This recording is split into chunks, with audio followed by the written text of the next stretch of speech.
Querido fã da nossa categoria preferida, vamos em frente com a nossa série de spin-offs do nosso mágico Flash Side do Senna, dessa vez para falarmos sobre o GP do Japão de 1994 da nossa realidade paralela, o penúltimo de 94.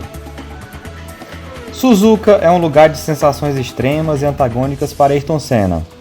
Foi nesse circuito que ele viveu tanto a maior glória de sua vida, com um fantástico título mundial de 88, quanto seu maior pesadelo, que foi a perda do título de 1989 após ter a sua vitória anulada após uma decisão extremamente controversa.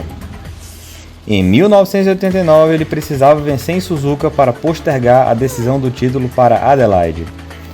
Curiosamente, era nessa mesmíssima situação que ele estava em 1994 antes de correr em Suzuka. Será que dessa vez daria certo ele postergar a decisão para Adelaide? Vem descobrir aqui comigo! Mas antes, como de costume, te peço que se inscreva aqui no canal, dê um like no vídeo e ative as notificações. Então vamos nessa, pessoal!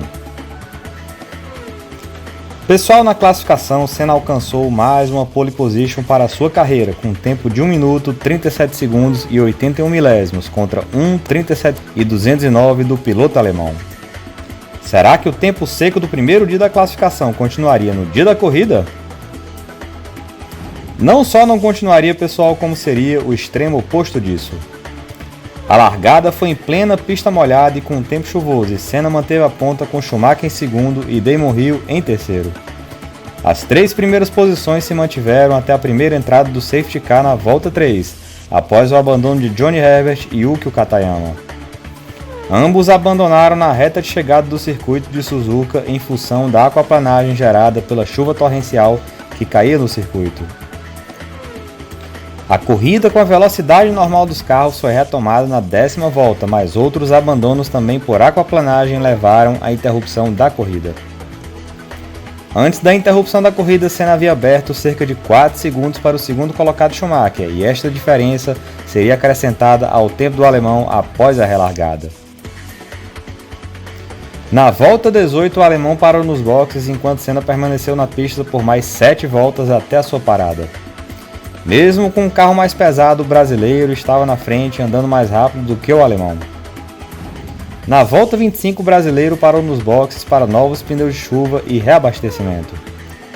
Após as paradas, a diferença era de cerca de 20 segundos entre os dois, e no tempo agregado do cronômetro, o alemão ainda voltou atrás de Damon Hill, na terceira posição. Estava ficando claro que o ritmo de corrida de Senna era bem superior ao do terceiro colocado Schumacher e que as chances de decisão de título em Suzuka em prol do alemão ficavam cada vez mais distantes.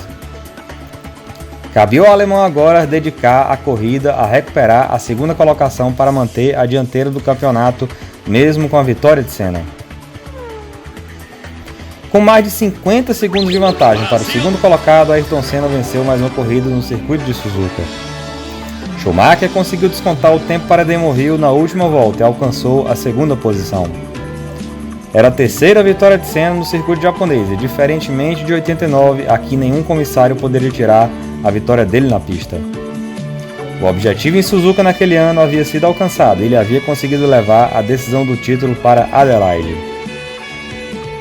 Senna estava com um semblante extremamente leve, exalando otimismo e satisfação com mais aquela grande atuação no circuito japonês. O placar da temporada mostrava o nível de acirramento daquele memorável campeonato.